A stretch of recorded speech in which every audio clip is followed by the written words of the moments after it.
What's going on, everybody? We're going to start a new segment at the beginning of every episode, and that is going to be the podcast shout out. Now, we want to do this to kind of help some other podcasts out, expand their reach, and hopefully we can help each other out. I completely understand because we're trying to make it out there too, and so I think this is a good opportunity to introduce our audiences to some other neat podcasts. Of course, our very first podcast shout out is going to be our parent, Collateral Cinema movie podcast. Now, that is the podcast that Dakota and I do with Beau and Robert Ortegon. And as much as gaming nerds as we are, we're also movie nerds. So that's a lot of fun to do. We just like to kick back, analyze movies. It's a blast, really. More than likely, you're already checking out Collateral Cinema if you're a fan of Collateral Gaming. But on the off chance you're not, go check us out. Once again, Dakota and I also co-host on that one. So you'll see us there. You'll hear Beau and Robert there as well. And you can find us on iTunes, on Podbean, on Spotify, YouTube, Google Play, SoundCloud, Chill Lover Radio app, or wherever you get your podcasts. We're also on Facebook, Instagram, and Twitter. So go give us some love and let us know what you think.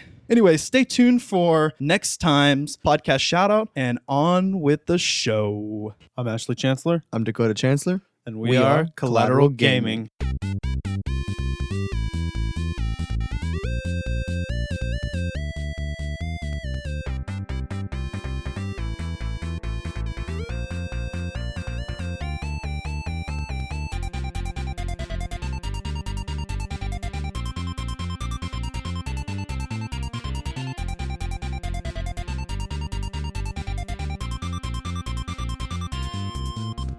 Welcome to Collateral Gaming, the only video game podcast that matters, where we focus on good games, bad games, and everything else in between in the world of gaming. We are podcasting straight from somewhere in South Texas, and yes, my friends, we are a 420 friendly podcast, so smoke it if you've got it, whatever you've got. My name is Ashley Chancellor. Fun fact, I've got nothing today. You ran out of funny witty things to say. I thought you were going to say you starred in Aquaman. Yeah, something like that. Shit. Jason Momoa. There you go. Yeah, with that beard. We'll be back with the fun facts next week. We're in a brief hiatus. I'm here today with my brother, Dakota Chancellor. What's up? Nothing much, bro. Just ready to get on with this game. Excited. Yeah, and we're going to get into that in a moment. Of course, one thing I did want to go over real quick is if you listen to the beginning, we did our very first podcast shout out. Now, that isn't an item of particular interest because it's the chance for us to grow your podcast. If you're like us and you're also running a podcast, probably a more successful and popular one, I'm willing to bet. So we're just starting out. But You mean like Collateral Cinema? Yes, sir. Oh, Yeah, by the way, as usual, Beau and Robert are here with us, just chilling out. Now, Yo. hey, everybody. How's it going? how do you guys feel about us shutting out your podcast? Hey, that's fine by me. I mean, whatevs. Our podcast. Yeah. Yeah, together. exactly. I mean, hell, this is all the same brand. I mean, whatever. L Company Yeah. Production. Oh, yeah. Anyway, if you want us to shout out your podcast, just hit us up. We're on Twitter at C Gaming Podcast, Instagram at collateral.gaming.podcast, and we're on Facebook under Collateral Gaming Video Game Podcast. So shoot us a DM or email us at cgamingpodcast@icloud.com. We'd be happy to shout you out. We'll do a shout for a shout or whatever you guys want to do. We're fine with that. Anything, we're happy to just help out a buddy, you know? Absolutely. And we No. have many, many friends in the Potter family. So we also, as everybody knows, we do podcast shout outs on Collateral Cinema as well. And we've already shouted out some interesting podcasts, you know, everything from the Two Girls on a Bench podcast to Unrivaled Rant with Juliet Miranda to the Nerds with Words. All kinds of great people, man. Christian and Damon's Amazing Nerd Show. All of those are fucking awesome. And we just did Super Media Bros podcast. Yeah, as Super well. Media Brothers. Those guys are friends of ours. Friends of the show. We consider them at least, you know. Yeah. At the very least. Now, the other item of interest before we go on to our game is going to be our Patreon content. I just wanted to go over that a little bit. I know we've been promising the Let's Plays for a while. They're taking a little bit longer. We had some technical difficulties getting it set up, and I have to sync up video, and it's kind of a mess. But I'm going to release that out, the Fable 3 Let's Play, which is, again, for free. And And then after that, all of our Let's Play commentaries are going to be patron only. However, both Collateral Cinema and Collateral Gaming, I think, are planning on, instead of doing membership fees per month, you're just going to pay per content. And that made me work a little bit better for the Let's Plays, because I may have to divide those up into separate episodes because they're so long and there's so much content. I don't want to cut it all out. So we'll see what happens with that. But go check out our Patreon if you want to go ahead and donate just to support us. I mean, we would love that, and we will get that content out for you guys soon. Also on Podbean Patron, and we're just coming up with ideas. If you have any ideas, let us know, DM us or whatever. Now, and real quick, also Collateral Cinema is on Podbean, Patreon, and Patreon. We're pretty much doing the same thing that you just said, and we're gonna have some more film commentaries on the Podbean Patreon very soon for $1 and $5 tiers. At $1, we'll go ahead and give you a shout out at the beginning of the show. That's what we're going to start doing. And also we're going to start having exclusive content on Patreon as well, like live streams and maybe some top 10 videos, or maybe some mini episodes that are topical more than just focused on a movie, you know? So look for that very, very soon. Podbean Patron and patreon.com/ccinema podcast. Okay, Beau, you can stop hogging the mic now. Oh, come on. This is my microphone. I'm just kidding. My mics. My studio. My studio. Guys, that goes double for Collateral Gaming. I'm basically just keeping everything analogous to kind of the way Beau does it with Collateral Cinema. So we will likely have some form that's equivalent to everything that Beau mentioned. We're probably going to do it pretty much the same way because I'm lazy and I'm just doing everything. No, it's not because I'm lazy. I like the format, and I want to kind of keep it similar, keep that branding together. I don't know. I'm OCD. That's right. I'm the daddy. I'm the fucking daddy. Okay, that's too far. I don't think anyone in here besides you believes that. You know what? You know who's the Okay. daddy here? I'm the daddy here. I'm the only one. no. Who's your Only daddy? one that has a child. Well, Wow. On the way, in the oven. Yeah. In Bun the in the oven. In the oven. There's a bun in the oh oven. my god. All right, guys, as much as we love to bullshit, I do want to go ahead and get forward with the game. One other thing I kind of was interested in doing was talking about news in the world of gaming. Dakota, have you heard about anything going on recently? I have, actually. The new Elder Scrolls Blades came out for the iPhone. You pre-purchased it. Yeah, I haven't even played it yet. Exactly. Neither have I. So I'm excited to That start looks it. pretty cool. So that was just kind of our mini news segment. We'll probably throw together a news video for both cinema and gaming really soon. Now, guys, today we are talking about a grand stall in the world of gaming. We're talking about a top tier. We're talking about the greatest game ever made, and that is Atari's E.T. the Extra-Terrestrial. April Fools! Hey, don't tell James Rolfe that. He'll have a meltdown. Holy shit. No, April Seriously. Fools. Despite the title, we are actually talking about No Man's Sky. And if you listened to our previous episode, you would know that. So shame on you if you fell for the trick. You should be listening to all of our episodes. No, I'm just kidding. I'm happy to have any listeners at all. Okay, guys, so we're actually going over Hello Games No Man's Sky. Maybe one day we'll talk about E.T. the Extra-Terrestrial. And it won't be an April Fool's joke. Yeah, no, we'll do it for real. Maybe that will be one of our bad game reviews, which, by the way, we're going to reveal our very first for our 420 episode coming next episode. Woo! Now, No Man's Sky. This is a game that has generated a lot of controversy. Code and I we were following this game before it came out. You remember that? I pre-ordered it, I remember. Yeah. We were following it for a while. We learned a lot about it, online, and we saw a lot of posters and stuff. And we learned about what it's about mostly, and the algorithm that you're going to talk about in a minute. We learned a lot about it before we actually played the game. Yeah. Now, this game generated a lot of hype before it came out because here was the thing. It's a procedurally generated universe. Think Minecraft in space, right? And that's kind of how the gameplay comes out. And we'll talk about that in a second. Yeah. But the idea of this near infinite universe and Hello Games, which was at the time an indie game studio, I think composed of like less than a dozen people total when they developed this. It really caught a lot of ears because there were a lot of promises made. There was a lot of speculation going on. And in particular, people were just wowed. The game boasts no less than 18 quintillion planets. Quintillion. God damn. Yeah, that's not a billion.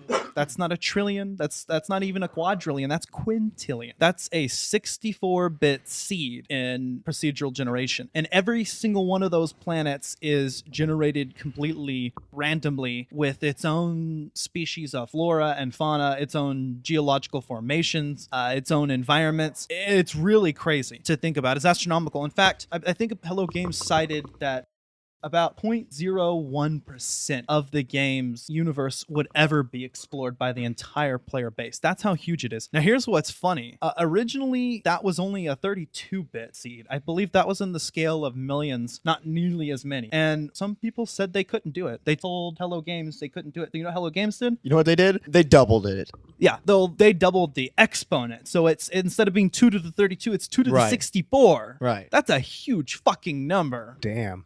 Surmising about 18 quintillion. And so this was a massively overhyped game. So much so that I think people expected more out of the game than what initially came out. And that's why there was such a controversy. Now, did you guys ever hear about No Man's Sky, Beau or Robert? No, I've never I seen it was before. aware of it somewhat, just by way, more or less, of Twitter. You know, Right. certain gaming accounts on Twitter. But I mean, I kind of thought that the whole scope of the game was kind of bullshit. You know, it kind of sounded like a Peter Molyneux kind of boast, if you know what I mean. Yeah, it's But- compared a lot to that. And we talked a little bit that in our Fable episode, remember? Right. About Yeah. some of the promises. Now, the difference here is that Sean Murray, who is the head of games there at Hello Games, he didn't quite promise things that weren't there. It's more like the team didn't drop in and stop the rumors from happening. They kind of let things propagate. It's not as if they said things were going to happen that didn't. It's more so that they didn't tell people no. They accepted the rumors. Yeah, and they allowed the hype to generate, and I Right. think that's why so many people were disappointed.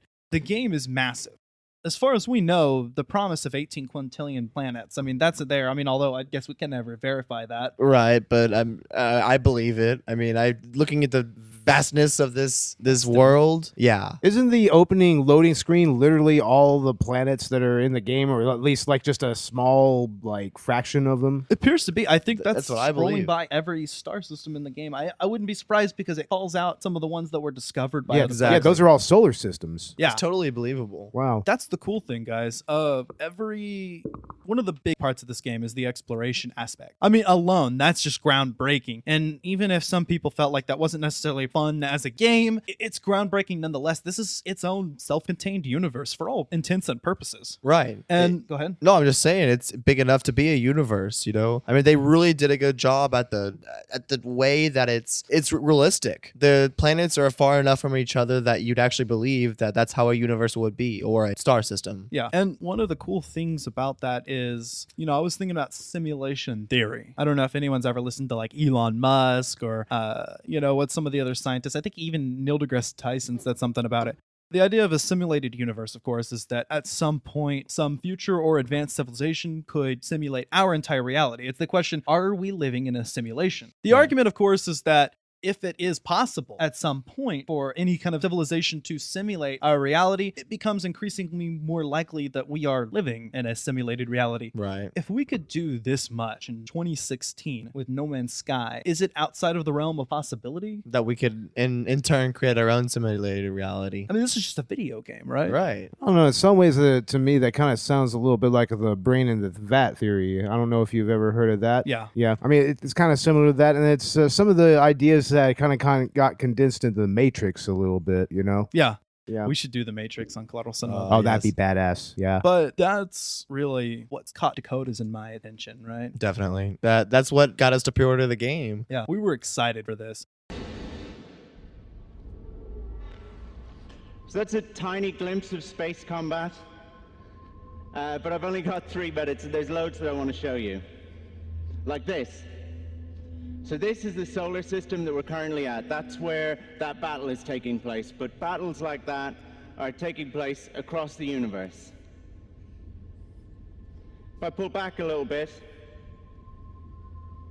you could see the other stars nearby that I can reach with my current hyperdrive. And I'm going to pull back a little bit more to give you a sense of the size of the game.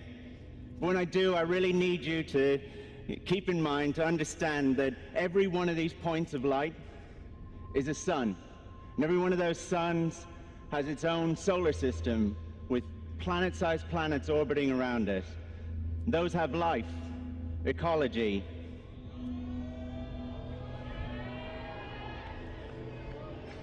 And I could even go a little faster.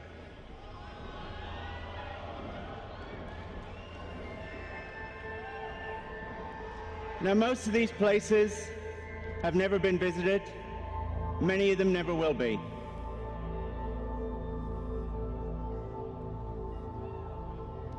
Over there, in the distance, is the center of the galaxy. That's where we're all trying to get to. And I'm going to do something really stupid. I'm just going to pick one of these at random. And we can go there. Now, this was okay in rehearsal, otherwise I wouldn't be here, but if anything horrible goes wrong, just keep in mind that I've not been here before.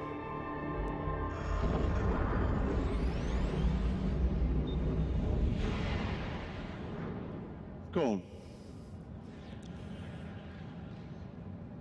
So here we are in an undiscovered solar system. Probably no one's ever been here before. I can do a scan.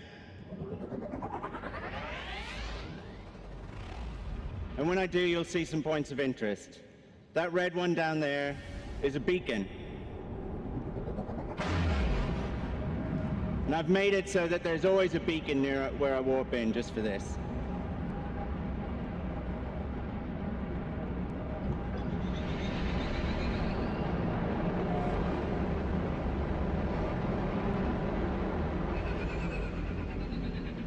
So beacons are where you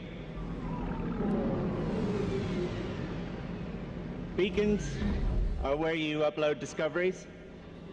That's it over there, behind that rock. And this is the planet that we've just found. So this is an alien world that we found together. This is planet E3. And it's not like the prettiest planet. I've seen better, but I've also seen a lot worse. So I could do a scan, and as luck would have it, there's no alien life, but I could show you this. So every planet in every solar system is fully destructible.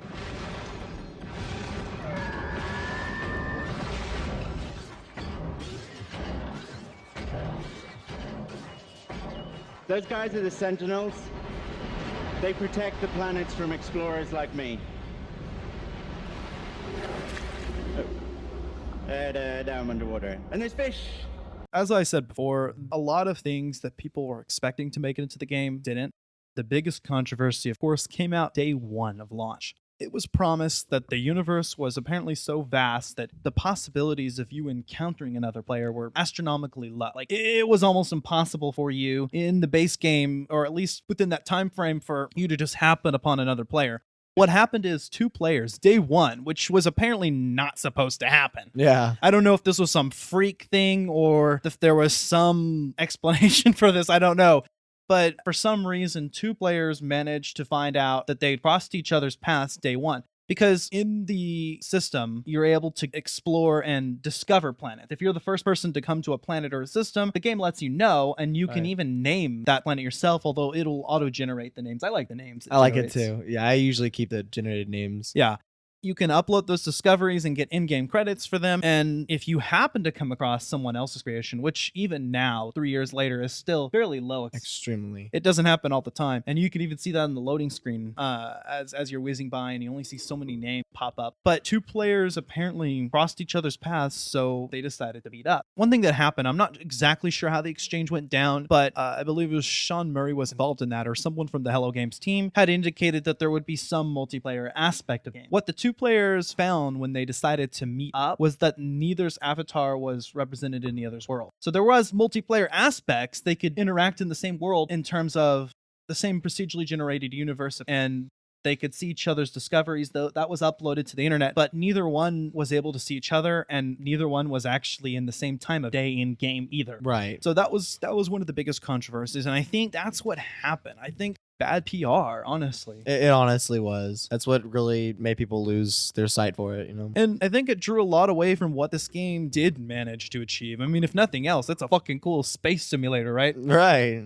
day one, when you did play this game for the first time, how did that kind of shake out? Besides the space exploration, what did the game do? What was the gameplay kind of like? It was weird because you start off and you realize you're crash landed, or you just appeared on a planet like out of nowhere, and then you start off by repairing your ship and stuff, and then eventually going to space. But you feel so alone almost in the beginning because you're in this huge world. You can walk forever and lose your ship, just walking. It's just crazy. And what does typical gameplay consist of? Mining, flying your ship later once you repair your ship, eventually switching to different solar systems. Most of it is like Minecraft-esque, just in space, like you said. Or you mine, you get your materials to upgrade items. Once you upgrade your items, you can finally use your ship or your scanner, your laser, your mining beam. So, you just slowly upgrade until you find a way off the planet. In and of itself, even without engaging in any quests, there's this general goal of making your way to the center of the universe. There are 3 alien species who interact with in the game. Yeah, and you can actually learn their languages by going to those different planets. There's different quests you can do. And there's also these little language stones. I forget what they're called, but there's some kind of little stone in the ground, and you can learn words from just going to them, And learning the words of the language is interesting because whenever you talk to one of these foreign species for the first time, it just has weird gibberish is what it looks like, but there's an actual language in there and you can learn it eventually. And as you learn different words, you can learn what they're saying and allowing you to trade items with them. Yeah, and you can go interact with all those species. You can explore each planet, discover each of the species that planet has to offer, gather materials,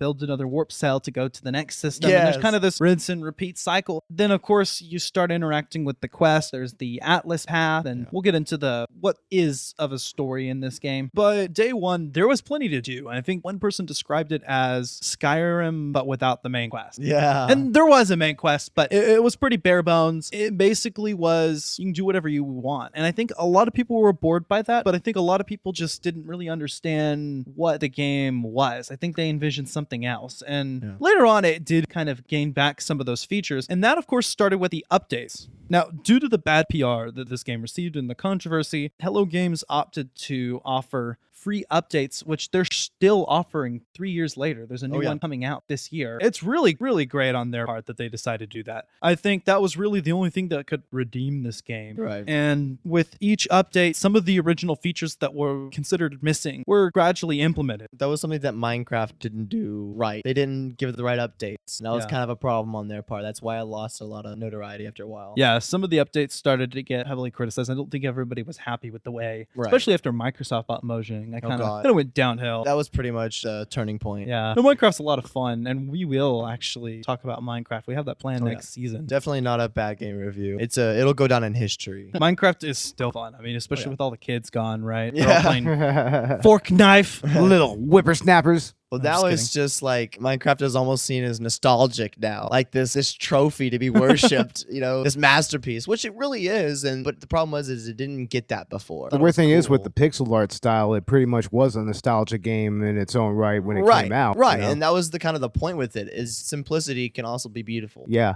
No Man's Sky is really, I think, like the space Minecraft. I've heard some other people compare this to some other indie titles. Now, remember, this was an indie title at launch, but we're dedicating a full episode to it because I think it's considered like a mainstream game now. Oh, yeah. Kind of like Minecraft went from indie to, so really, it kind of is space Minecraft, except I've heard that it's not exactly unique, that there are some other titles that have done this before. This was the first one that, at least, within our generation, kind of gathered all this attention. Right. I hear it compared a lot to Spore in terms of empty promises. Right. They did start to reverse some of that coverage, though, some of that bad press with the Foundation update, which added the ability for a player to make their own home planet where they could build a base. And base building in this game is a lot of fun. You and I have had some fun with that. Just that in of itself, I've spent hours. Easily. You just destroying a bunch of materials and getting enough to build your base and just, making it look like you want it to, You have a sky bridge on yours. I mean, you spent a lot of effort into that, Damn, sounds a little bit like StarCraft. Right? Oh, I love StarCraft. StarCraft's so much fun. StarCraft is fun. Damn. We're going to have to do that eventually for the podcast. I remember being shown StarCraft for the first time by our cousin. Yeah. Yeah, talk about all the Korean kids that just do nothing but play fucking StarCraft 2. I never played South Korea. 2. I played the original, though. I used to just play custom maps all the time. Oh, yeah. So the Foundation update was the first update, and that added, like I said, the base building, the home planet, so you could go back to that planet. Now, before, once you left a system, you pretty much lost it. Oh yeah, it's very difficult to get back to where you came from. The backtrack, yeah. But with the ability to teleport back to your base at any time, that was something I think that was much needed. And also, the base building in and of itself is a lot of fun. The game update also added a survival mode and a creative mode, Right. like Minecraft. There you go. Survival mode it's similar to regular gameplay, but if the player dies, they have to start all the way over. So it's like Minecraft's hardcore mode. Mm-hmm. And then creative mode allows you to construct bases with unlimited resources, and you can't die. Now, I don't know if that cross-lists with the regular game, and if you can still interact with creative bases. I don't know. Yeah, I wonder. I didn't even see the option for survival and creative in the newest update. I don't know, but I do know that if that were the case and it didn't affect each other, wouldn't there have to be like 2 different servers running the 14 quintillion planets? I don't think they could do that. Yeah, I think it's just one world, but I think it's still so vast that you're not going to affect anything playing creative. Yeah, that's true. It's so few and far between. That's what I'm getting at. I think even then it wouldn't affect anything. Yeah. Now, the next update was the Pathfinder update, and that added a lot of new features, including Exocraft, which are these vehicles. Now, we haven't come across any of those in our playthrough yet. Not yet, no, but we recently restarted on with the new updates, so it's taken us a while. But on my main profile, I got a lot further, but this was before that update. Yeah. So we played this game at launch, and then I guess we let it collect us for a long time because we just moved on to different games, and we just turned it on now with all these new updates. It's a lot awesomer. It really is. It's game changing, literally. Yeah. So, and that's especially with these new updates. You get the Pathfinder update, which created those vehicles in the game, and apparently there's a permadeath option as well that's added. I don't know how to activate that, but Me neither. and then the third update was the Atlas Rises. It added to the game's story mode 30 hours of narrative and some more procedurally generated missions. Joint exploration mode where 16 players can explore the same planet and chat, but they'll see each other as glowing spheres. They're not going to directly interact, but it was the first step towards co-op. Yeah, that was it. That's exactly what they needed to kind of give us that. Hey, multiplayer is coming. You're gonna get it. Here it is. It was delivering. Hello Games was really quiet at first whenever the controversy was around. Right. But they were listening. They started, I guess they just got right to work and they released these updates free and released, I guess, what they felt what the game should have been at launch. And I think a lot of times when controversies happen with games, honestly, I think a lot of it has to do with the publisher and the deadlines more so than the developer. I think that's what happened with Assassin's Creed Unity and Ubisoft, for instance. I really do. I think that deadlines are just really hard to meet. Right. Well, do you remember Bandersnatch? Yeah. It was all about that. Yeah. I was just thinking about that. I knew you were. Bander shit. So the next major update is, it was the most significant upgrade, and that was No Man's Sky Next. And that's technically the version we're playing on, although there's a couple more updates after that. But this was considered a new version of the game. I guess you could say the season 2 if they did a season pass system. More or less, yeah. You know, kind of like Destiny, the Fallen King kind of thing, you know? Oh, that's so much fun, bro. I can't wait to talk about Destiny 2. I've been playing a lot of Or it. Ultimate Ninja Storm 4 Road to Boruto, or Ultimate Ninja Storm 3 Full Burst. There's the weeb coming out on me. God damn it. So, No Man's Sky Next. Now, this was the most significant update. It completely overhauled the system. It changed all of the resources, the crafting elements, even just some of the most basic gameplay aspects, the UI and everything. And that's what was the biggest change for us when we came in. Oh yeah, that was the biggest one because we weren't used to it. We were used to what we had before, and you come back to this, and it's like a whole new game almost. And they fixed all their problems. And it's funny because we got to see that directly juxtaposed because when we started the game recently, we didn't update. We weren't connected to the internet. Yes. So we started the game the way it was, day one. And then suddenly within the same game world, everything's updated. The space stations look different. There's no more Thamia 9. You have to craft your own fuel. Yes, you do. There's like refiners and stuff that you have to make to make which are make like different furnaces items in Minecraft. Exactly. They Literally are. like furnaces in Minecraft. The biggest thing is that it finally added true multiplayer. Now, we haven't toyed around with that yet, but Not yet. supposedly you can join up with, I think it's up to 4 players at a time, and you can go, raid ships together and explore. And that sounds like a lot of fun. I'd like to try that out. I agree. It also allowed you to build a base anywhere you want instead of just on your home planet, to build bases underwater or in as many as you want on as many planets as you want. We even have 2 on our same moon. We do. In our gameplay. And apparently you're able to assemble fleets of starships. So that's really cool. We haven't toyed around with that either. That's another one that update. There's so much going on. We've barely started our Atlas path. Yeah. Now, there was also an update after next, another more minor update, and that was the Abyss, which expanded the aquatic biomes and added more creatures, resources, and base building features. Apparently, some more story content as far as underwater gameplay goes. Smart idea. Yeah, which is really cool. Kind of like Subnautica, right? Yeah, like Which you Subnautica. compared to No Man's Sky. I did. Well, definitely. When I played Subnautica, I felt the No Man's Sky feel where you can just destroy anything and go anywhere. Yeah. Do what you want. Build your own base. Because I knew I had heard about that. Then the next update was Visions. It expanded the number of biomes available, made everything a lot more diverse. You've got more freighters, alien bases, fossilized creatures, and just some more diversity, more stuff. Now, the next update is set to release in 2019. It's called Beyond, another free update. The biggest thing with this is apparently VR support. Well, that's cool. Nice. And not just a separate mode, like you can experience all of No Man's Sky in virtual reality. That's crazy. Now, that would be really fun to do high. Oh my god, I can only imagine. Flying Imagine around. just Seriously. like starting it off, and then suddenly you plug in your VR set, and you just play. And then the other thing is No Man's Sky Online, which promises to expand on the multiplayer features. And apparently there's another component as well yet to be revealed. So the Beyond update, we're looking forward to. We're going to have to check that out when that comes out. I'm excited. What's the release date for that? Do you know? Sometime in mid 2019. No, that's awesome. Yeah, Because it almost is mid 2019. we're getting there. I mean, it's almost April. Well, it's April 1st, right? When I we know. post this. My baby's going to be born in June. Oh man. Wow, man.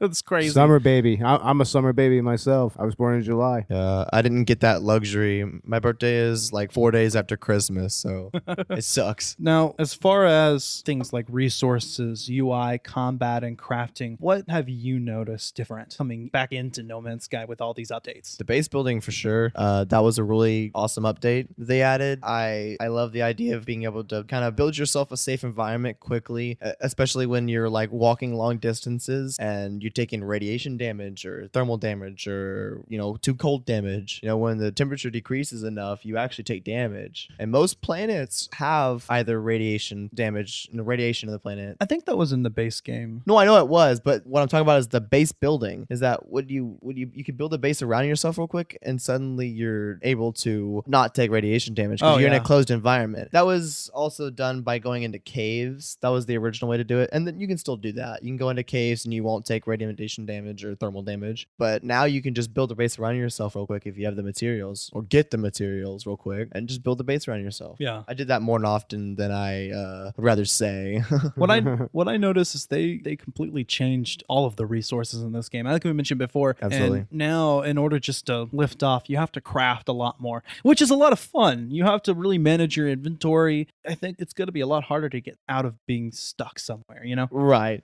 One of the other things I noticed was the space stations. The space stations were a lot different than they were before. There were two sides, and one side you had to use an Atlas pass, like version 3, to get into it, and the other side was just was one of the species of that solar system. Because we mentioned each solar system has a different species that it is populated with.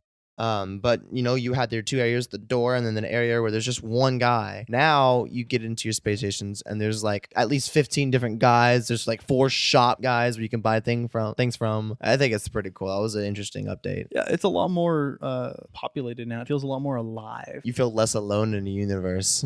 Yeah, I think that was a good update. Do you think Hello Games eventually may do on the vision and promise of the game? With the evidence that we have so far, what they've done with these updates, they've been slowly giving it to us what we need. So I have every reason to believe that they will. Yeah, I think they really redeemed this game. I think they finally raised it up. I think it sits at a 7 out of 10 now, which is much higher than it was originally. Right. I think it was like 3 or something. If they had really spent their time doing it and released it like now with what they have, I think they would have done a lot better. But, they had their deadlines, so I get it. Well, here's the thing, and I think games would do a lot better if there wasn't so much hype Right. built up. And I really feel like if games just were released with barely any information, Kind of like what's working with Avengers Endgame right now. Yes. And Infinity War, same thing. The smallest amount of information possible, building up the hype, You're right. It builds 'Cause- itself up. Yeah. Well, everybody loved Iron Man, right? Everybody loved that movie when it came out. You never would have thought that it would end where it is today. Yeah. We're super excited about seeing Endgame. We're actually been watching all of the MCU movies again in order just to build up. Yeah, and we're this going to do is- an At the Theater episode, right, Beau? I believe so. Yeah. When is Endgame going to be released? April 26th. Ooh, wow, that's pretty close. close. Very soon. So Yeah. y'all need to catch up. Dakota and I we just finished Iron Man 2. So not very far at all. God We'll damn get it. So there. I guess I'm going to have to buy Iron Man this weekend. Or you could just borrow our version. Or something. Yeah. We got almost everything in the highest quality on our Apple TV Oh, right yeah. now. We got everything, almost all the MCU movies. Oh, okay. This is our excuse to talk about the MCU, just like we have an excuse to talk about Tommy Wiseau. You're tearing me apart, Lisa. What a story, Mark. All right, that was the room reference of the day. Uh-huh. So starting from the beginning, just overall, okay, in general, with each version, is it fun? Is it innovative? Absolutely, it's a game changer. They set a new standard for games. They really did, just like Zelda did, just like Minecraft did. I think there's a lot of fun ideas here. I think, like you said, if it had been implemented later, they had more time to work on it. I think it would have gone a lot better. I think the initial game did suffer from a little bit of monotony. I mean, Right. we put it down for a reason. We kind of stopped playing it. It was really interesting for a while, and then I guess we got bored of it. So I'm really glad that there's a lot more content available now. Agreed. Replaying this game just to do the podcast, I'm really glad I did, because now I actually want to play this game, Yeah. Because with all this new content, before I felt like there was so much to do, so far to go, to do what I needed to do, that it was just nothing for me to do. I felt alone and pointless, Yeah. Now, when you play the game, you have hope that you're going to get to the center, and there's a little bit more linear path than there was. You can't have it too open, but you can't have it too structured, Shit, I was just having fun building my base up. Exactly, right? Yeah. I think now I'm really excited to see where this game goes in the future, and excited to see what they add and for how long they continue to do that. And I'd be happy to watch to see where Hello Games goes in the future, what they produce next, or what they develop next, I should say. I think, last time we said we were kind of apologists for this game. That Yeah. was our feelings before, during the day one launch, during the release Right. game. Now, with all these updates added, which we hadn't tried it before, I don't apologize for anything. it's a legitimately good game now. There's a lot, and I think there's something in there for everyone. One thing that was really cool was I came home one day and my sister was home, and she doesn't come to my parents' house very often. No. And I looked and I said, "Is that No Man's Sky?" And she said, "Yes." I said, "That's literally the game we're talking about. We hadn't picked it up yet." Right. And in fact, we invited her to come onto the podcast and talk about it with us, but unfortunately, she wasn't able to make it. Shame on her. It would have been cool having 3 Chancellor siblings on here. All 3. That would have been quite a thing, I gotta say. Yeah, so that was really fun. She was completely flirted away. She said she was drawn to the game because she likes Subnautica. Which is funny because for me, it was the opposite way around. I played No Man's Sky and I saw Subnautica and I was like, wow, this is a lot like No Man's Sky, but they did it right. Because like I said, I was an apologist before. It wasn't the greatest game, but I knew it had hope. And so with Subnautica, it was a great game. I was just appreciative of what the game was and what it represented. Right. Was it fun as a game? Well, that's subjective. Was it innovative? Oh, hell yes. I think there was a lot of really cool stuff here. And I think a lot was riding on this game with the future of gaming. I'm really excited to see what this means. I mean, if we can do this, it's like my simulated reality theory. Yeah. But, let's just think about what can we do in video games in the future? It's incredible. Like we said, how we're apologists for them. It's more or less like we just respect what they've done and we understand that this is a huge leap in video game technology, Yeah. We can see the effort that was put into it, and the fact that you said it was like a team of a dozen people. Yeah. They did this and it did get a lot of hype. Whether or not it ended up being good or bad in the end, it produced a lot of hype and a lot of people were ready for it, and it was just 12 people. Yeah. So lessons for the future, control the hype, Right. Be honest. Say, hey, that feature's not in the game yet, Right. Let people know, be upfront, say, I don't want you to have too many expectations with this. And I think Hello Games learned that lesson, and they're really lucky to be able to have recovered from that in the way that they did. Right. And I think they really did the best thing they could with releasing the updates as frequently as they did and at no cost, giving players the chance to say, hey, I know you already dropped $60 on this, but here's the game we promised you. We're still working on it. Right. And that's really respectable. I really respect developer willing to do that. Of course. I mean, they're not getting money off of that. No one's paying for anything. I mean, the only money the revenue they're getting, I mean, I say the only revenue, but their main revenue from the game itself is just people buying it originally. Yeah.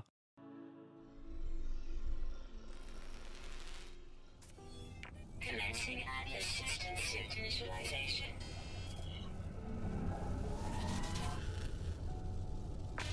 Life support systems activated. Shield kinetic system online.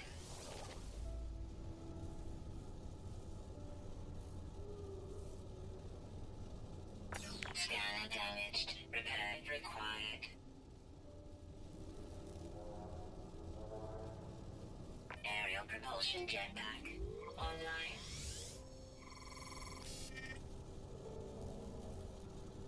Multi-tool and mining laser attachment operational. User initialization sequence complete.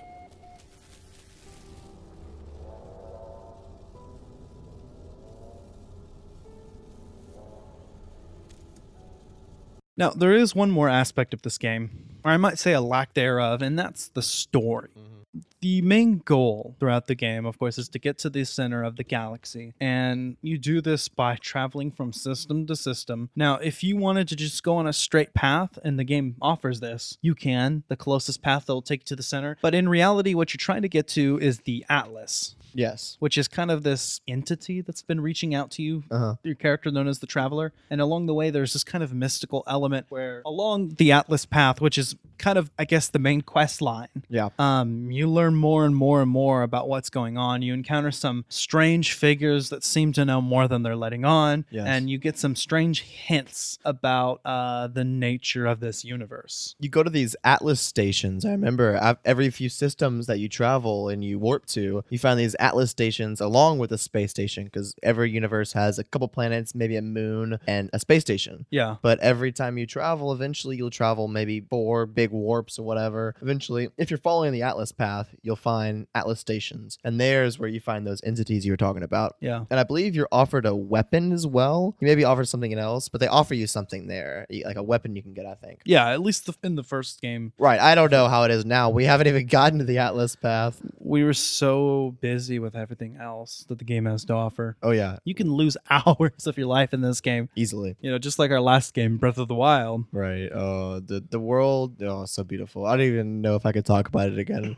Yeah, I think a lot of people may not have even really been aware of the main quest line so much because you just get so lost doing everything else. Right. And I think everybody, even the people who complained about this, admitted that, it's a lot of fun. And it's so seamless traveling to each planet and just immediately, going from open space to the planet and vice Right. versa, going from the planet to open space, no loading, Yeah, you go through the atmosphere. You literally lift off and you just fly right out of the planet seamlessly. And you just fly to another planet. It tells you the time it takes to get to the planet at what speed you're going. Yeah. It does the math for you and calculates. So you'll look at the planet and you'll see it if you put your cursor on it, and it'll tell you we'll arrive in, and that number can be up to months, years. Yeah. And you'll notice that if you're going at like a really low speed, I don't know what form of speed they use, X amount of miles an hour,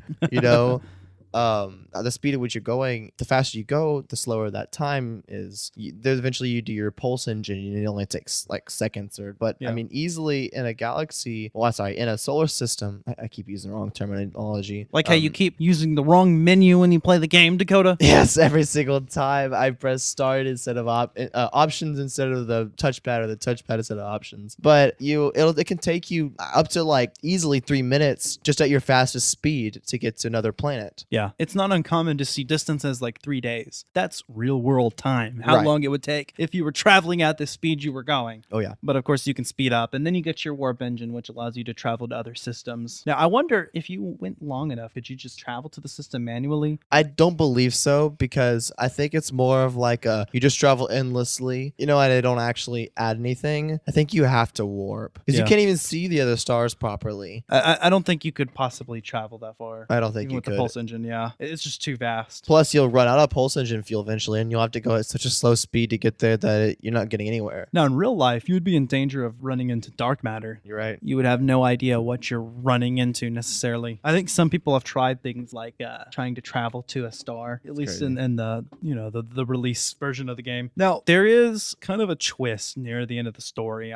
We never made it that far, but we did our research. And at some point, you begin to realize, I think at the very end, that the entire thing actually is a simulation. Right. Going back to our simulated reality theory, this game is one. And I guess that is kind of apparent. I mean, the universe is just a little too perfect. I mean, they went for a lot of realism, but there are a few things that are just too convenient. And apparently you are the test subject of the simulation, and you're attempting to make it to the center and achieve the goal, and then it resets and creates a copy, and you start over from the beginning. Yep. And as the traveler, You'll notice when you start the game, you actually hold square and it says initializing. You initialize like into the game. yeah. Did you notice that? Yeah, that is cool. I didn't think about that before. That's you spotting into the world, you know? Yeah. So the entire thing is it's the Matrix.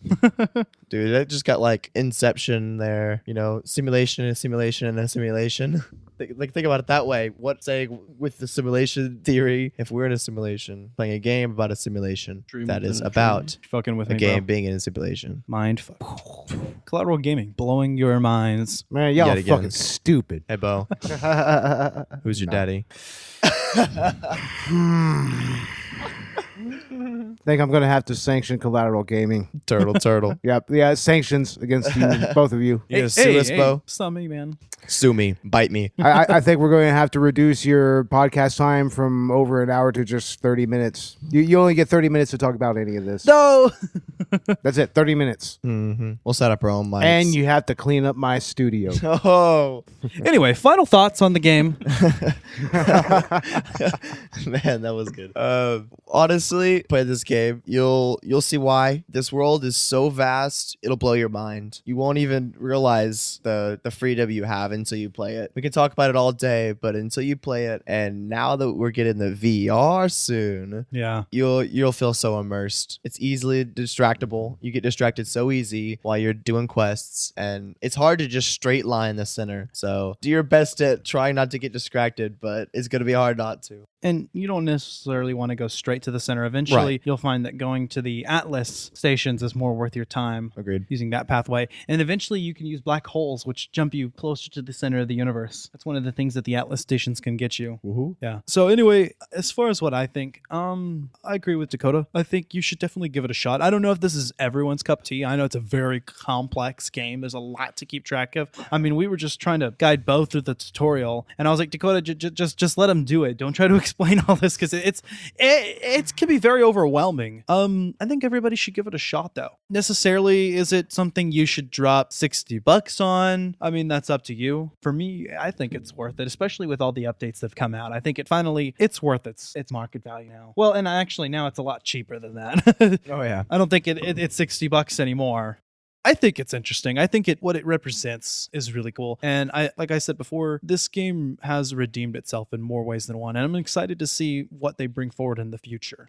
I went from thinking of myself as an apologist to a genuine fan of this game. Is it, the greatest ever? Is it something that I'm going to spend most of my time on? I don't know. Maybe not. I think it's something that would be fun to pull up once in a while and say, hey, let's just go to space. Minecraft, same thing. Yeah, lose yourself for a few hours. What do you think, Beau, from what you played so far? All that I have to say is that No Man's Sky is absolute trash, and Hong Kong 97 is the greatest game that it was ever made, period. Oh my god, Beau. Oh, you go jump onto r/the wrong generation. Motherfucker. You don't even know what Hong Kong 97 is. Was it released in 97? No, I don't think so, but it had 97 in the title. You know, when I was a kid, I used to think the Nintendo 64 was made in 1964. I had to. And then I realized that was unreasonable. Yeah, I don't blame you. When I was a child, I had no idea, no concept of time. Only been on live for what, 5 years? In 97, I was like 2 years old. Nice. 97, I was maybe 16, 17. Old as fuck, Beau. Hey. Believe it or not, Beau and I are both millennials. Yeah. So Beau says. I don't know anymore. There's like 20 different ways to look at the millennial generation. I just view myself as an older millennial. Let's save it for the extra segment. Oh, there's an extra segment. That's right. Oh yeah. Did you guys like not wait? I wonder if people are actually waiting for our post credits extra scenes. I mean, I would look and see that there was like 15 minutes left and be like, oh okay. I don't know. That's just me, guys. If you stick around after the credit, there's extras at the end of all of our main episodes. Don't be one of those audio people, only. Don't be one of those people who leaves a Marvel movie early without staying for the post credit scene. Oh my god, it's like plebeian bastards. I think I said that on the last episode. Jeez, you guys flatter yourselves too Collateral much. Cinema. Like way too much. So guys, what's next? Well, next week Oh, we God. are gonna do we're gonna try to do, if we can actually sneak enough gameplay in, I'd like to release our next indie game review. Don't hold me to that, but I would like to do that next week. Just a short mini episode, audio only. Maybe we'll record that right after we record with Collateral Cinema. We'll see how it goes. If we can play enough of the game in time. And that is going to be We Happy Few whenever we do our next indie game review. Sooner or later. But the big thing, of course, is going to be our next main episode, our 420 special. And that is going to be Zelda CDI. Now, this is something I think is going to be really fun, just to get blazed as fuck to and just, of course, if we did that sort of thing, it's Texas. So, of course, we're legal, right, Dakota? We try to be. Very legal. Very legal, of course. No illegal shenanigans happening in only Section 9 pure studios. Only pure CBD derived from industrial hemp. There you go. No THC, right? Exactly. That's the legal way of doing it. Anyway, if you guys like to smoke, if that's your cup of tea, even if it's not, you're gonna have fun with us. We're gonna explore Link the Faces of Evil and Zelda the Wand of Gamelon jam-packed into one episode. We've got to emulate it in order to make it happen, but we're gonna make it happen. Now that I've announced it, we can't go back. We got to make it happen. Here we go. I'm actually looking forward to this because goddamn, those animated cutscenes are just worth the price of admission. Wasn't there like, seriously? Wasn't there like a YouTube poop about it? YouTube poops were all centered around. That's what I thought. Almost all of them were centered around the Zelda CDI cutscenes. And I'm talking about those two particular games. There's a third one called Zelda's Adventure. I think we're going to try to do that next season. And then eventually we're going to move over that slot for something else. I think since we already have like kind of a Zelda spin-off slot, it would be cool to kind of work off of that. Right. Which technically mean 2 Zelda episodes a season, which is an excuse to do more Zelda. So why the hell not? You're right. I will say I've started playing A Link to the Past on my Super Nintendo emulator. Oh, yeah? Fun times. Oh, Link to the Past is a good one. And Link's Awakening, which is the sequel to that, is coming out this year. Oh, really? On Nintendo Switch. They're doing the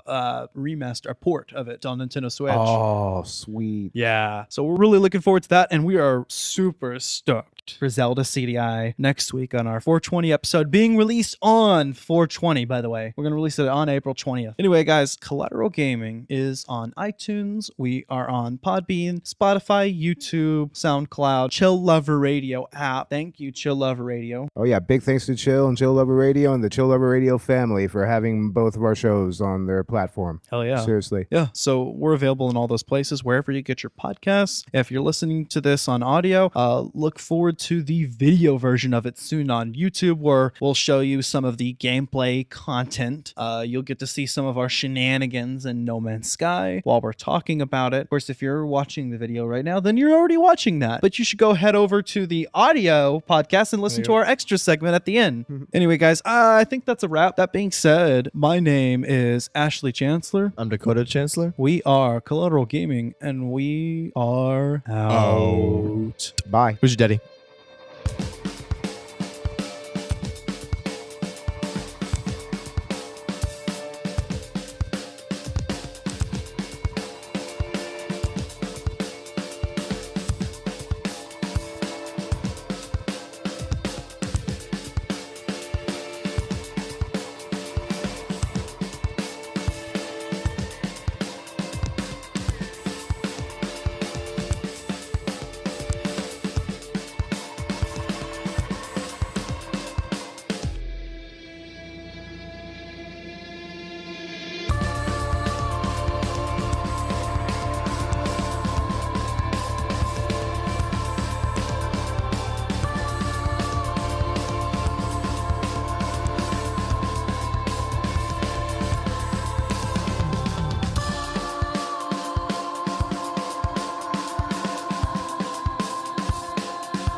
Welcome to Collateral Gaming Extras, the part of the podcast where we do our best Christopher Walken impressions. It's also the part of the podcast where we buttercream hard. Buttercreaming for life. For Jesus. Oh, come on. For Jesus way. Anally. You were supposed That's to right. work off of my Christopher Walken joke. What Christopher Walken Christopher joke? Walken. You weren't even listening. You were just planning your buttercream bullshit. Exactly. That's That's all you guys right. talk about. is Buttercreaming. That's is a the way of only life. thing to talk about, man, is buttercreaming. That No, it's garbage You day, guys, man. you guys will learn. Garbage Day. Garbage day. Arbor Day. That's Arbor Day. Groundhog's Day. Groundhog's Day. With Bill Murray. Yeah, Bill Murray. something like that. Bo, It's a YouTube. It's a snob joke, really. Yeah, have you seen totally. Have you seen Bo's Facebook? I have. The Buttercreamers. Mm-hmm. I went full buttercream. Eldon. All the full way. Eldon. You know what? Why don't you explain to the viewers what buttercream is? Buttercreaming is love and buttercreaming is life. That's what it is. No, Shrek is You know, love, it's Shrek is not love. just about helping people out. It's about having fun. It's Yeah. about carrots. Lots of carrots. Oh, fucking hell. Nobody knows what you're saying. It's about eating spaghetti with ketchup. it's about white bread with mayo and bologna With the crust cut off. with the crust cut off. Cut diagonally. What is, Welcome maybe. to Good Burger, home of the Good Burger. Can I take your order? Oh, hey, Jesus, man. Jesus, man. Scotty. okay, Jesus, man. I think the reference is this movie called The Buttercream Gang. It's an amazing movie. It's so white people. Like I'm telling you, man. So Send it back to Chicago. why haven't we done it on the podcast then? Oh, we're gonna do it on the podcast. We're also gonna. I want to do a commentary on this because it's just that fucking funny. So does this qualify as a good movie? You can find it on YouTube. It qualifies as an amusing movie. So it's everything in between then. Just Oh yeah, it's Watch just the- about buttercreaming hard for your neighbor, for your family, and buttercreaming for God and country and church and all of that. Buttercreaming in your family. All they did was What paint is a this- fence and help the widow Jenkins. Help the widow, the poor widow Jenkins, man. She's always falling in that fucking Always falling. movie. Just leave her ass there. Like right? twice. It's like leave her there. That's how she'll learn. What is this? What does this sound like? The beginning of an Alabama amateur porn video. You mean an Buttercreaming Alabama it. Thunder Pussy video? Buttercreaming, You know that- buttercreaming your family. Buttercream in your face. Buttercream for life. Buttercream for MAGA. Oh God, no! Don't just. That's right. That's right. When I buttercream for Trump, I buttercream all the way. Hard. Harder than ever. Ever. Oh God. I don't know, Dakota. What do you think of buttercreaming? What is your take on buttercream? I think y'all are ridiculous. I don't need to stop this shit. I hear it. No, you don't understand. Hey, I hear if it I every ever- day at work. If I ever come to Jesus, I come all the way. Every All the single way. day at work, I hear this shit. I don't fucking care. All we do day. this. We do the same thing with the room. every day. We do the same thing with the room, man. Is Come it- on. no. Is this the Later, new too. The Room? That's what I was gonna say. I don't know. Oh man, it is just as amazing as the room, I think. Think so? Because I mean, everything is meant to be so sincere, but it's so corny. And It's kind so of gay, really. very, very white bread. Like white people from white breadistan with all the white bread, with the white crust cut off and all that. Yeah. You're Just the Wonder whitey Bread. white. Wonder Bread. Will Wonder it go Bread. down in history like the room did? I guess so. I mean, it's not that infamous. It's just really, really funny and really, really memey. Oh my Hey, god. You know what I want to talk about? Flat Earthers. I want to. Oh, I want to dear talk about. sweet I could do a whole podcast on this. Honestly, If I had the opportunity, I would totally do a science podcast, like just debunking, like things like flat Earth, anti-vax, moon landing hoax, conspiracy theories, and just the whole pseudoscience. Okay, guys, I don't want to go into rant mode, but you're getting there. UFOs, urban legends. okay, Bigfoot. hold me back. Okay, so in BC, something BC. I don't remember exactly how many years in BCE, but Eratosthenes proved the Earth was round. Mind you, it was common knowledge. He basically was the first one to come up with proof because he was able to measure the circumference of the Earth with surprising accuracy today. Those findings were later modified and by Copernicus's heliocentric model, and then by Kepler's model, and then we had Newton, who discovered gravity, and then we had Einstein and the theories of special and general relativity, and this has all been tested. We've been to Lake Pontchartrain, Dakota. Oh, we have. We've seen the literal curvature. I was in an airplane just the other day, and I took a picture. I saw the picture on my phone. You can see the curvature of the clouds, okay? Now think about that for a second. If you're above the clouds, you're seeing the curvature of the clouds. You're not even seeing the curvature of the Earth. The Earth was even lower than the clouds. If I could have seen the Earth, there's no way you couldn't have seen the curve. It's ridiculous. And like you said about Lake Pontchartrain, that's in Louisiana, right? Yeah, on Was the way that to New Orleans. 26, 28 miles stretch bridge on water, okay? We have seen the power lines on that bridge curve. You can see it in the distance. It's actually on the internet, the Lake Pontchartrain. Yeah. And some people say that's faked. Well, I'm here to tell you, I've been there. The curvature isn't faked. Nope. Wasn't photoshopped. And the Earth is fucking round. Right, Beau? That's right, Robert. It's fucking round. Damn it. I knew that already. Oh yeah, I'm sure you did. The calendar ended at 2015 for us, or was it 2012? 2012. It was 2012. Yeah, It was the calendar ended in 2012. There you go. We're post-apocalypse now. Yeah, so. December 21st, 2012. Yeah, I mean apparently. I love that. Like, the Mayans had to stop somewhere, right? Well, all they they probably did just was- ran out of room. All they did was just not get around to recycling their calendar because Right. white people came. Yep. Well, and they couldn't just keep going on forever. They eventually just had to stop. So why does everybody think that meant the end of the world? Like the Mayans, some primitive savages, from like several thousand years ago. I say that, think but just they're use- actually highly advanced. I think just using the term primitive savages just kind of answered your question there. The whole noble savage thing. Basically, it just goes back to like brown people can't do anything, white people better. Also, That's what it boils down to. how would the Mayans know about this? That's what I'm saying. Aliens. We're How still would because they they- know? Did you Because see Alien versus because Predator? math and technology are not things that were created in a vacuum throughout human civilization. It's always been with us. It's always been used in certain ways. I mean, even so-called primitive peoples had their own technology, their own intelligentsia, their own, scientists, or at least their equivalents to it. Well, yeah, there's evidence to show that Egyptians actually made batteries. Yeah. Mhm. Baghdad battery. Yeah, they had actual batteries back then. Fucking white people. But, it was aliens. If we can't, we there's can't even figure it out. There's even evidence that they made sound recordings on the groove sides of like pottery. Right. There's actual evidence of that. It's actually plausible to do that. Interesting. Yeah, and the pyramids, totally possible. You just have to, use your brain to figure it out. You know what happens? It's what Ancient Alien does. It's what all the conspiracy theory videos do, and why I don't generally watch them because of this. It's like you form like these false dichotomies. We can't figure out how this happened, therefore aliens. Yeah. Hold on, you know what I Aliens mean? did it. There we go. You skipped a huge or, step in between. It's like either God of the Gaps or Aliens of the Gaps. One way or the Yeah. other. People, I don't know.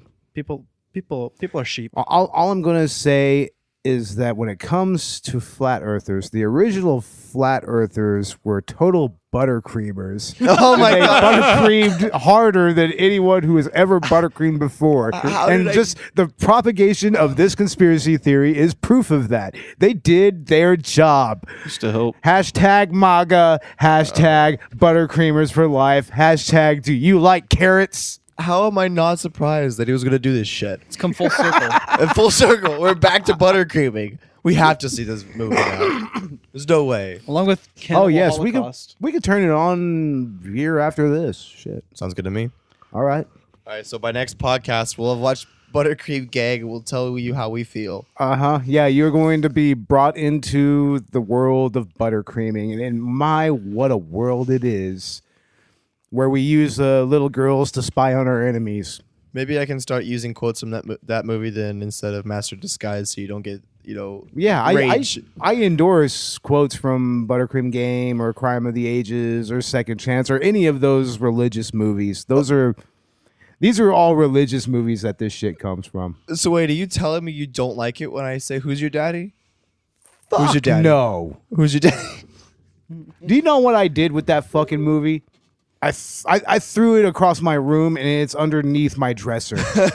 That's where it's at we right took now. a picture and posted it on Instagram. It fell in the trash can, but it was perfect. So we actually staged it. Fell took in a the trash picture of can. it. I fucking threw it in the trash can. What are you I talking thought it about? fell in, and then you I threw it. in there.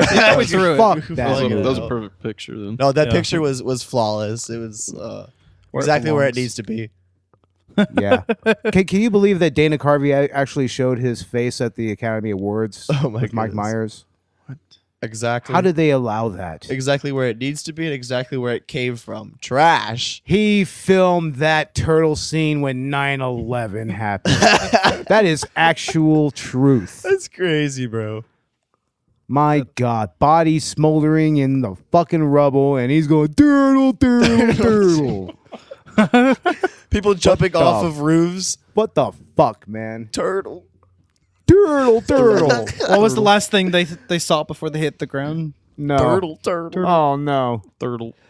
I'm just kidding. No disrespect. No, man. no, I don't know. Let's save 9/11 jokes for when 9/11 actually comes around. Works for me. I get no criticism for it. Yeah, but before then, yeah, there's just verboten. Only on 9/11. Works for me. So, are all jokes allowed now? I don't know. We're still not allowed to say the N word. We're white. Nope, you can't say it. Unless you want to get prosecuted, crucified. Exactly. But Beau, you're an honorary black person, right? Is he? I make no claims toward anything like that. He's a frosted Cheerio. He said he was excited. I'm a what now? What the fuck? A frosted Cheerio. What the fuck is that? What does that mean? There's your Cheerio, there's your chocolate Cheerio, and there's your frosted Cheerio. Your frosted Cheerio's in the middle. You got your regular honey nut Cheerio, your chocolate Cheerio. What the fuck are you talking about? I don't get the analogy here. Yeah, I've heard of that. That was funny. I don't get the fucking analogy at all. That's your problem. Oh my God. And then we have Robert Ortegon, who is, Beto Ortegon. Beto. I mean, I've never heard that before in You my could be life. Beto. That's cool. Never heard that name. I mean, you're Hispanic technically, but Does you're he? actually white. There's Yeah, no proof of that either. He looks more like Aztec, doesn't he? That's what he comes from. That's part of it, right? Yeah. Just Los yeah. Aztecas. That's all we get is a yeah. Yeah. How about an explanation? What is your You want me to heritage? explain my heritage, where I came Oh from? my God. I don't know. I don't know if I'm comfortable with a white person telling a brown person Robert. about what their Hey, heritage is. I the think that's very original American. loaded. Oh, the okay, original okay. American, pretty much. The original American. Technically, Perfect. we're the illegal immigrants, if you think about it. There you go. Oh, of course. Yeah. So, Robert, you're the only one who's actually allowed to be here. There you go. By Exactly. birthright. I got rights. It's your birthday. You own this land. You own this land. Damn it. Well, Damn it. I think All to that's hell. all the time we have for today, or Oh, all the time really? But I was having so much fun. I'm tired. Me too, God. I'm exhausted. And Oh, apparently, whatever. we need to watch the Buttercream The Gang. buttercream Oh, God, gang. Yes, exactly. Eat a male sandwich when you do it. Yeah, definitely. Miracle Whip. Miracle Whip. Oh, Lots of food Miracle sounds so Whip. Lots of good. Miracle Whip. Need Not some not even food. real mayo, just Miracle Whip. Nothing. There's nothing wider than that. Turkey. Like, You're so like right, it's though. going straight for a Miracle Whip instead of the mayo. Oh, man. Turkey on white with a crust call. Exactly. Eat it out of the jar. That's right. You both of you know that you do that. Hell no, I hate Miracle Whip. I hate Miracle Whip and I hate mayo too. I like mayo. You don't like mayo. I don't 'cause even there's like- eggs in it. Yeah, but That's I why you won't- don't like I won't mayo. even eat veganese. I mean, that to me is Because just- it's like puss in a jar. Well, yes. it's still like yeah, exactly. Yeah, I probably wouldn't eat vegan eggs. either. you me either. Hey, vegan eggs are good. You just said don't want to eat them. Are they good or are they not, Beau? What? No, what? vegan A's. That's vegan mayonnaise. A's, not vegan eggs. Veganese. Vegan A's. Vegan A's? Vegan- Vegan mayonnaise. Mayonnaise. Vegan A's. Oh. Man, that's so way. Vietnamese.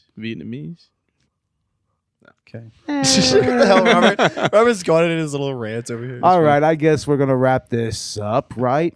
Yeah, I think so. Ash? Do you guys want to share your handles or something?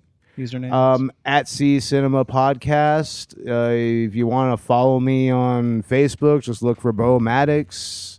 I mean, look for Collateral Cinema on Instagram. And also be sure to become buttercreamers for life, because we need more buttercreamers in every small I'm gonna cut you off town. right there, Beau. Oh, fuck no. I'm gonna cut you off right Fuck there. no. I am spreading the word of buttercreaming for life.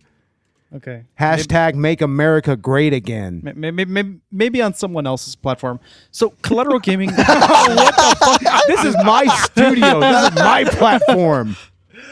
Collateral What the fuck? Collateral Gaming is, as I said before in the main episode, C Gaming Podcast, collateral.gaming.podcast on Instagram. You can follow me at scruffy.chancellor on Instagram, I think. Scruffy C on Twitter.